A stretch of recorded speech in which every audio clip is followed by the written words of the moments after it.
네, 안녕하십니까. 모두가기 인형 목가인입니다. 오늘 설날 끝나자마자 바로 여러분들 찾아뵙습니다. 오늘 정치, 부동산, 정권 뉴스 먼저 한번 보겠습니다. K9 자주포 2조 원대 수출 달성.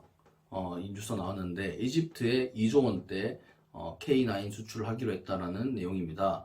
근데 여기 보니까 청와대 국민소통수석 박수현 수석이 문재인 대통령이 빈손으로 돌아올 각오를 하고 해라. 뭐 이런 지혜를 전해주셔가지고 임전무태 정신으로 임한 끝에 2조 원대 수출을 달성했다. 이런 낭보를 전해왔는데 사실 되게 부끄러운 뉴스입니다. 문재인 대통령이 지난달에 19일부터 21일까지 이집트를 갔다 왔습니다. 사실 청와대 입장에서는 이때 요 계약 뉴스가 나왔으면 좋겠죠. 근데 좀 지지부진했고 그래서 문재인 대통령이 먼저 귀국하고 협상팀이 남아가지고 계약을 성사시켰다는 건데 뭐 어차피 문재인 대통령도 귀국한 마당에 뭐 억지로 뭐 욕먹을 만한 계약을 할 필요 없다 뭐 이런 정도의 멘트였는데 또 자화자찬을 한 거죠. 좀 부끄러운 일이고 그래도 뭐 2조 원이라면 엄청 큰 성과라고 할 수 있는데 이것도 내막을 살펴보면은 조금 웃긴 부분이 있습니다. 이집트가 이 2조 원대 K9 자주포를 어떤 돈으로 사왔느냐를 볼 필요가 있습니다. 이집트가 자기들 뭐 국영은행에서 가져왔거나 뭐 아니면 뭐 자기 국방 예산에서 샀으면은 뭐 아주 베스트죠. 근데 이 자금을 어디서 가져왔느냐? 한국수출입은행에서 대출받았습니다. 한국수출입은행이 어떤 곳이죠? 민간 은행이 아니에요. 국가에서 운영하고 있는 국영기관입니다. 우리나라 기업들이 수출하거나 수입할 때 자금 조달 문제로 어려움을 겪지 말라고 있는 기업인 거예요. 근데 이 이집트 정부의 수출입은행이 돈을 빌려주고 그 돈으로 우리나라 무기를 샀다. 결국 우리 돈으로 우리 무기를 산 거예요. 이집트가 이 돈을 잘 갚으면 아무 문제가 없고 해피엔딩으로 끝나겠죠. 근데 여기서 제가 기시감이 딱 드는 겁니다. 인도네시아랑 저희가 KF 훈련용 전투기 수출 계약을 맺은 적이 있어요. 근데 이 인도네시아가 2017년도에 자기들 자금 조달이 어렵다. 분담금을 못 내겠다고 한 겁니다. 그 정부에서 어떻게 하죠? 이미 물건은 넘어가 버렸고 돈은 받을 게 없고 급히 협상단을 파견을 했습니다. 지금 결국 무슨 이야기가 나오냐면은 뭐 팜유 뭐 이런 현물로 받아오겠다는 말이 나오고 있어요. 뭐 올리브오일 뭐 우리가 식용유 없어가지고 못 먹고 사는 나라 아니잖아요. 이걸 지금 단순히 지금 국방 수출 성과를 올리기 위해서 무리하게 지금 우리가 지금 하고 있는 거 아닌가 생각이 듭니다. 그리고 지금 이준석 대표가 또 비단 주머니, 제가 공명 지금 흉내내고 있는 이준석 대표가 비단 주머니를 또 열었는데 GPS 기반으로 해가지고 찾아가는 유세차를 하겠다. 그래서 신청을 하면은 사전 신청을 하면은 그쪽 지역으로 가가지고 청년들한테 직접 유세차 올라와가지고 뭐 문재인 정부 비토도 좀 하고 윤석열 후보는 다르다 뭐 이렇게 지금 입을 빌려달라라는 전략으로 읽히는데 상당히 뭐 선거 전략으로는 좋은 생각이죠. 문재인 정부 지금 부동산 정책 실패 그다음 여러 가지 지금 뭐 탈원전이라든지 이런 것도 비판을 많이 받고 있으니까 물론 뭐 반대 진영에서는 탈원전은 뭐 필수적으로 해야 되는 일이다 이렇게 이야기하고 있긴 한데 근데 문제가 지금 윤석열 후보가 기자들 만나거나 뭐 일반 뭐 대중들 만나러 갔을 때 돌발적으로 질문이 나왔을 때 거기 대답을 못 한다는 겁니다. 뭐 별명으로 도리도리라는 말이 나오잖아요. 윤석열 후보가 윤석열 대통령이 됐을 때 진짜 좀 그런 위급 상황이나 긴급 상황에서 임기응변을 잘 발휘하고 국민들을 한 군데 모을 수 있는 연설력을 가지고 있느냐 이걸 증명해야 되는데 너무 좀 자잘한 잽잽으로만 하고 있는 거 아닌가. 실제로 지금 국민의힘에서 가장 지금 호응을 받고 있는 쇼츠 공약 같은 경우에도 뭐 윤석열 후보는 그래 뭐 그대로 가 뭐 이 정도 말만 하고 뭐 원희룡 제주도지사랑 이준석 대표 둘이서 뭐 이야기하고 설명하고 하는 형태로 가고 있거든요. 윤석열 후보의 능력을 보여줄 필요가 있다. 그런 생각이 듭니다. 또 지금 또 이슈가 된 게 그 고속도로 가다 보면 졸음 쉼터 같은 데 있잖아요. 그 졸음 쉼터 같은 데 태양광을 설치하겠다라고 이재명 후보가 발표를 했습니다.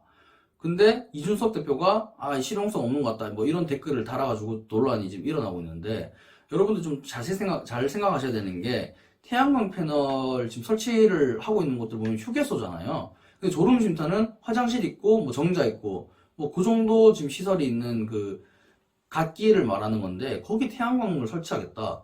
이 설치 비용에 문제가 있고 태양광 같은 경우에는 이 패널에 먼지가 쌓이거나 뭐 하면은 이물이 끼면은 또 제대로 발전을 할 수가 없어요. 그래서 맨날 닦아줘야 돼. 그 졸음 쉼터에 맨날 그 사람 보내가지고 청소를 해야 되거든요. 그리고 이 철거할 때는 또 철거 비용이 또 들어요. 이 탈원전이 지금 환경 파괴하고 뭐 그다음에 폐기물 처리 못하기 때문에 설치하면 안 된다고 하는 분들이 태양광에는 미친 듯이 지금 뭐 달려들고 있습니다. 태양광 지금 도시 빌딩에다 설치한 태양광 되게 좋은 정책이죠. 하지만 우리나라 태양광 지금 대부분이 3비탈 깎아가지고 거기다 설치하고 있는 거예요. 이게 과연 재생에너지, 친환경 에너지를 할 수 있는지 의문입니다. 네, 부동산 한번 이야기를 해보겠습니다. 아파트 매매량보다 빌라 매매량이 3배가량 많다. 뭐 이런 지금 정보가 나왔습니다. 어떻게 보면 당연하다고 볼 수 있습니다. 왜냐하면 지금 아파트 가격이 너무 많이 올랐어요. 지금 평균 매매 가격이 거의 9억 원대 달했거든요. 그러니까 뭐 되게 오래된 주택, 뭐 나홀로 아파트 이런 것들 진짜 뭐 가치 없는 애들 빼면은 뭐 9억을 훨씬 넘는다 보시면 됩니다. 실제로 서울에 웬만한 지역 가가지고 9억 가지고 집을 살 수가 없거든요. 그러다 보니까 9억 초과가 되면은 아무래도 LTV 대출이 제한이 됩니다. DSR 규제도 지금 또 추가가 됐잖아요.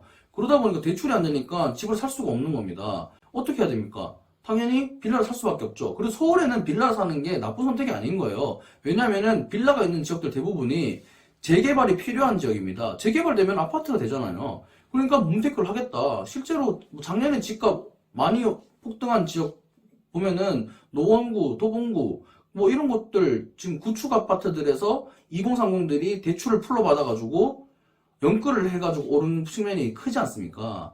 그렇기 때문에 그런 연끌족들이 빌라로 지금 다시 이제 더 긴 세월을 몬테크를 해보겠다. 눈물겨운 투쟁을 하고 있는 건데 지금 정부에서는 부동산 정책이 드디어 효과를 발휘하고 있다. 이런 헛소리를 하고 있는 겁니다. 집값이 안정된 게 아니에요. 지금 주거가 안정된 게 아닙니다. 오히려 빌라 거래량에서 보이듯이 지금 주거가 더욱 불안해지고 있다. 대출만 줘요는 그런 정책으로는 안 된다. 이런 생각이 들 것 같습니다. 자, 증권 뉴스 한번 보겠습니다. 요즘에 증권가에서는 물적 분할이라는 이 키워드가 되게 이슈입니다. 뭐 당장에 지금 최근에 공모주 하셨던 분들은 딱 아실 건데 LG 에너지 솔루션이 상장을 했잖아요. 원래 LG 화학에 있는 배터리 부서입니다. 배터리 생산이 LG 화학에서 진짜 주가를 좀 견인하는 효자 종목이었는데 이 효자 그 부문을 분리를 시켜가지고 상장을 한 겁니다. 어떻게 되겠습니까? LG화학을 투자했던 사람들, LG화학의 배터리 성과를 보고 투자했던 주주들이 지금 완전 뿔이 난 겁니다. 실제로 지금 주가가 엄청 빠져가지고요. 에너지 솔루션 지금 상장하겠다고 발표하고 난 뒤로 지금 거의 10% 가까이 떨어졌어요. 8% 넘게 떨어졌는데 이 물적 분할을 우리나라에서는 너무 쉽게 한다는 겁니다. 왜냐? 이 소액 주주들이 힘이 없어요. 우리나라 같은 경우에는 지금 뭐 그 재벌들이 또 주식을 가지고 있고요. 그리고 2대 주주나 최대 주주로 누가 있냐면은 국민연금이 있습니다. 이 국민연금이 손을 들어줘 버리면 끝나버리는 거예요.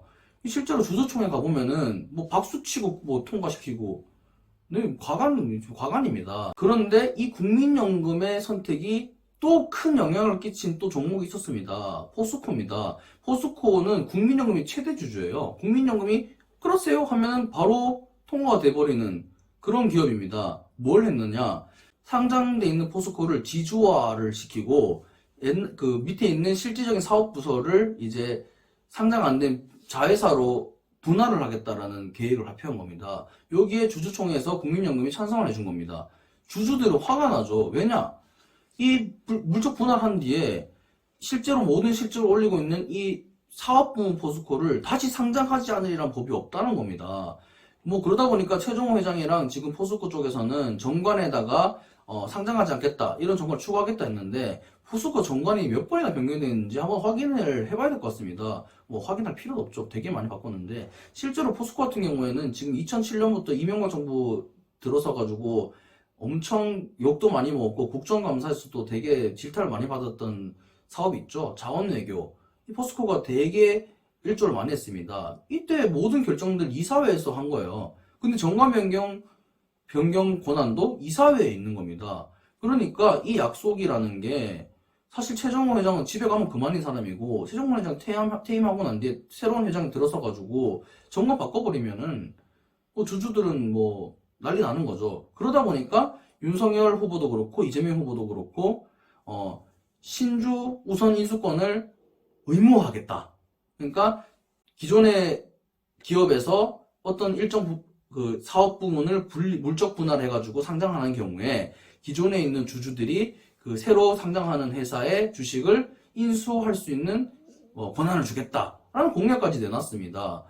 사실 국민연금이 이 대부분의 주주들 이익을 생각을 했다라면은 뭐 이런 공약까지 나올 것도 없는 거죠.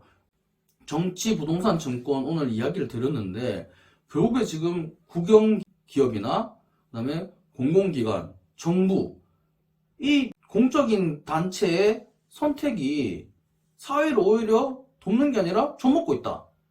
이게 오늘의 결론입니다. 새로운 한 해에는 이런 일들이 좀 줄어야 하지 않을까요? 이상 모두가기 인형이었습니다.